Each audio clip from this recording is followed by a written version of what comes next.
Civil level बघितलेलं. आता आपण काय बघणार आहे? Indian navy. तुम्हाला मी मागच्या लेक्चरला सांगितलं की इंडियन नेव्हल अकॅडमी INA.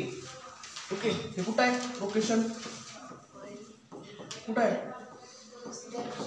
हां सर नाही, इन मिलिटरी अकॅडमी. हां घेऊन घ्या इझी मला. केरळचं स्टेट आहे. केरळ स्टेटमध्ये इंडियन नेव्हल अकॅडमी. IN म्हणजे काय लक्षात ठेवायचं? Naval academy. ओके, आणि INA त्याचा शॉर्ट फॉर्ममध्ये आपण म्हणतो. समजलं का?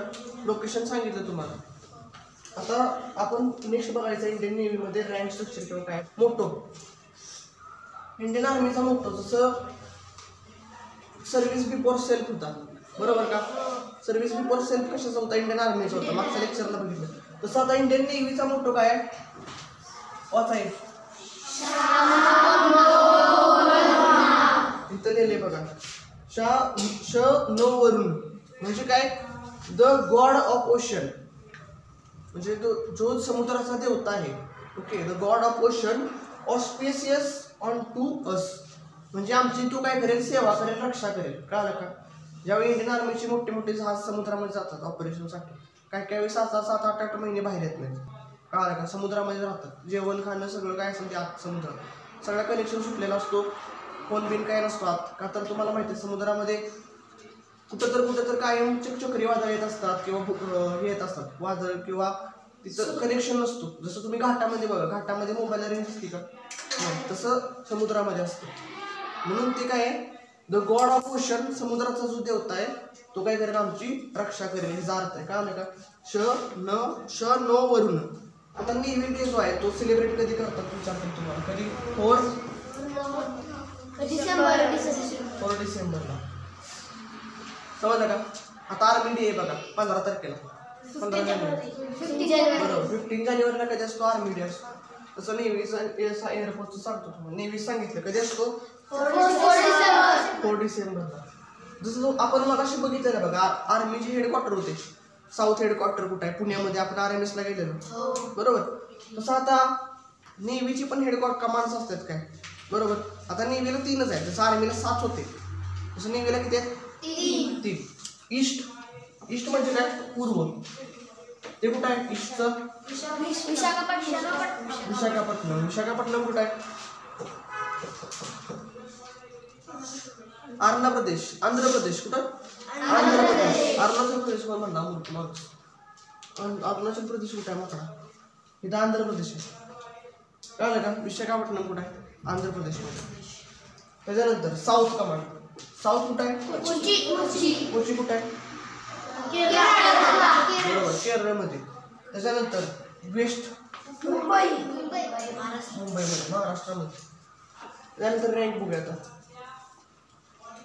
जसं आर्मीमध्ये सगळ्यात लोएस्ट रँक कोणती होती? लेफ्टनंट. नेव्हीमध्ये सगळ्यात लोएस्ट रँक कोणती? सब लेफ्टनंट. त्याला काय असतं बघा, एक अशी काय असते? स्ट्रीप असते, आणि त्याला एक असं सर्कल असतं. का? गोल्डन कलरची स्ट्रीप असते. समजलं? गोल्डन कलरची स्ट्रीप आणि जर एक सर्कल असेल तर त्याला काय म्हणायचं? सब लेफ्टनंट. तसंच लेफ्टनंटला 2 होतात. जसं आर्मीमध्ये लेफ्टनंटला किती स्टार असतात? 2 स्टार असतात. तसं इथं पण 2 गोल्डन स्ट्रीप्स. त्याच्यानंतरचं रँक स्ट्रक्चर दिले तुमच्या बुकमध्ये पण आहे बघा. लेफ्टनंट, परत लेफ्टनंट कमांडर होतो. जसं कॅप्टन होतो तसं इथं कोण होतो? कमांडर. त्यानंतर कमांडर होतो म्हणजे मेजर आर्मीतला. परत कॅप्टन, परत commodore, rear admiral, vice admiral आणि ॲडमिरल. ही पोस्ट आहे ना फील्ड मार्शल सारखे. कळलं का? ॲडमिरलपर्यंतच मॅक्सिमम माणसं जातात. समजलं? आणि ह्या पोस्ट काय आहेत? जसं तुम्हाला मी सांगितलेलं, सुभेदार, मेजर वगैरे होतं, नाईक होतं, त्या टाईपमध्ये. समजलं? तुम्हाला विचारणार कुठले सगळ्यात हायेस्ट रँक कोणती? ॲडमिरल. जर ऑप्शन असेल ॲडमिरल ऑफ फ्लीट तर त्याला क्लिक करायचे. समजलं? ॲडमिरलपेक्षा ती मोठी. आणि सगळ्यात लोएस्ट सब लेफ्टनंट. बरोबर, 4 स्टार. कळलं का? आणि हे कसं काय? बरोबर. आणि आता हे नवीन सिम्बॉल ॲड केलाय त्यांनी ह्याचा. ही जी आहे ना शिवाजी महाराजांची राजमुद्रा आहे बघा, दिसतंय का? 8 शिवाजी महाराजांची राजमुद्रा, त्यामध्ये एम्बलम टाकलाय त्यांनी. हे जस्ट आत्ता 1-2 आठवड्यापूर्वी चेंज झालं. ॲडमिरलचा पहिला नुसता असं होतं, आता ते असं झालं, समजलं. आणि इंडियन नेव्हीचा फ्लॅग सुद्धा चेंज झाला बघा. पहिलं ब्रिटिशांची जी नेव्ही होती त्याच्यासारखा होता, असा ब्रिटिश नेव्हीसारखा होता, म्हणजे त्यांचं जो लाल कलरची रेष आहे मधली ती, आणि ते इंडियाचा पण फ्लॅग होता. आता त्यांचा फ्लॅग काढून टाकला आणि आपला इंडियन नवीन बनवला. तुम्हाला दाखवतो. लक्षात ठेवा, ॲडमिरलला किती स्टार आहे? 4. बघा आता ॲडमिरल कोण आहे? तिथे लिहिलेलं आहे ॲडमिरल राधाकृष्ण हरिकुमार. कळलं का? आर लिहिलं तरी चालते. राधाकृष्ण हरिकुमार कोण आहे? आता इंडियन नेव्हीचा ॲडमिरल. ओके. आणि हे किती ॲडमिरल आहेत आपल्या इंडियाची? 25th ॲडमिरल आहे. समजलं का? हे त्यांचा फोटो आहे. आता तुम्ही म्हणशीला ह्याच्या नेव्हीला 2-2 शर्ट कुठून आले? काय साळून घ्या, विचार लागलाय मला. पांढरा शर्ट असतो, काळा कुठून आला? काय असतं, 2 युनिफॉर्म असतात. म्हणजे जेव्हा तुम्ही कार्यक्रमाला वगैरे जाता, सेरोमनीला एखाद्या कार्यक्रमाला, तेव्हा असला वापरायचा असतो. ऐका, असला वापरायचा असतो, कोट असतो हा. ओके. पण तुम्ही जेव्हा जॉबवर असता, ऑन ड्युटी असता, तर तुम्ही कुठला वापरायचा? व्हाईट. शिपवरती वगैरे गेला तर कोणता वापरायचा असतो? व्हाईट. पण समजा एखाद्या फंक्शनला गेलाय तुम्ही, म्हणजे काय पासिंग आउट परेड असेल एखाद्या अकॅडमीची, किंवा इन्स्पेक्शनला गेलाय काला, तर मग त्यावेळेस असला वापरतो. आता इथं बघा, ह्याच्यावरती इथं पण मार्क आहे, स्ट्रिप्स आहेत, बरोबर का? इथं वरती दिलंय का? इथं नाही, इथं आहे बघा ह्याच्यामध्ये. आता हातावर का दिलंय? इथं हे वरती नाही, इथं एका ठिकाणी, बरोबर ना? कळावं कोणत्या रॉयलचं ऑफिस आहे म्हणून तिथं असतं. हातावरती पण गोल्डन स्ट्रिप्स असतात. कोणाच्या? नेव्हीमध्ये फक्त, बरं का? फक्त नेव्हीमध्ये हातावरती पण असतात गोल्डन स्ट्रिप्स असतात. आणि टोपी फक्त व्हाईट राहते ऑलवेज. व्हाईट म्हणजे नेव्ही, लक्षात ठेवायचं. ॲडमिरलला स्टार किती आहेत बघा? किती आहेत? 4 स्टार आहे. ओके. तसं इकडं पण सेमच आहे. इथं गोल्डन कलरमध्ये दिलेलं आहे. समजलं का? समजलं युनिफॉर्मचा डिफरन्स तुम्हाला? नेव्हीचा फ्लॅग बघा माग आहे तिथं, ह्याच्यावरती लिहा. पहिला असा फ्लॅग नव्हता. पहिला ब्रिटिश नेव्हीचा फ्लॅग होता. आपल्याला ते आपल्या वरती इंडिपेंडन्स मिळालं तरी पण आपण त्यांचाच फ्लॅग यूज करत होतो. महाराजांचा जो राजमुद्रा आहे, फादर ऑफ इंडियन नेव्ही कुणाला म्हणतात माहिती आहे तुम्हाला? तर त्यांचा जो राजमुद्रा आहे त्या शेपचा त्यांनी असा एक सिम्बॉल घेतला, त्याच्यावरती आपल्या नेव्हीचा जो शेप आहे, जे हे एम्बलम आणि ते त्याच्यावरती केलं. विचारतात काय तुम्हाला? Lowest rank, lowest, highest post. आता करंटमध्ये कोण आहे? कितवा आहे? परत नेव्हीचं काय विचारतील? अकॅडमी कुठं आहे? कमांड कुठं आहे? झालं ना? आता आपण काय बघायचं? Indian air force. आपली जी इंडियन एअरफोर्स आहे ती जगामध्ये कितवी नंबरची आहे बघा?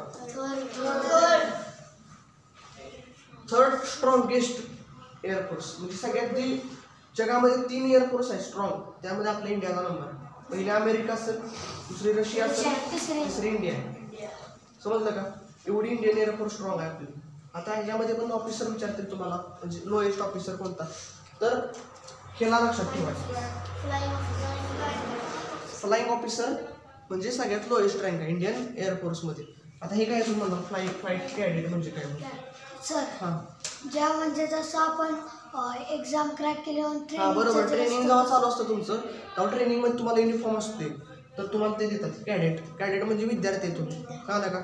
फ्लाईंग कॅडेट म्हणजे फ्लाईट कॅडेट. त्यानंतर तुम्ही ज्यावेळी ऑन ड्युटी जाणार, जसं लेफ्टनंट म्हणून जाता आर्मीत, तसं तुम्ही जर एअरफोर्समध्ये सिलेक्ट झाला मार्कानुसार तर तुम्हाला ही पोस्ट भेटेल, फ्लाईंग ऑफिसर. समजलं का? फ्लाईंग ऑफिसर नंतर फ्लाईट लेफ्टनंट, असं स्क्वॉड्रन लीडर आहे. हे तुम्हाला एवढं विचारणार नाही, फक्त लक्षात ठेवा लोएस्ट आणि हायेस्ट कोण आहे? Air chief marshal. आता ह्याला काय असतं? रिबिन्स असतात बघा, असले ब्ल्यू कलरचे. समजलं का? तुम्हाला ओळखता येणार नाही. 1-2 रिबिन असले की लक्षात ठेवायचं. एक असली की फ्लाईंग ऑफिसर, 2 असलं की फ्लाईट लेफ्टनंट. जसं नेव्हीमध्ये गोल्डन आहेत तसं ह्याच्यामध्ये ब्ल्यू आणि ब्लॅक कलर. कळलं का? पासिंग आउट परेडचा मोठा आहे वरती जहाजाचं जायचं. आता मला सांगा अकॅडमी कुठं आहे? जसं नेव्हीची इझी मला होती तसं एअरफोर्सची हैदराबाद आहे. बरोबर, कुठं आहे? हैदराबाद. ही ओरिजिनल फोटो आहे बघा, Indian air force academy, IAF, Indian air force academy.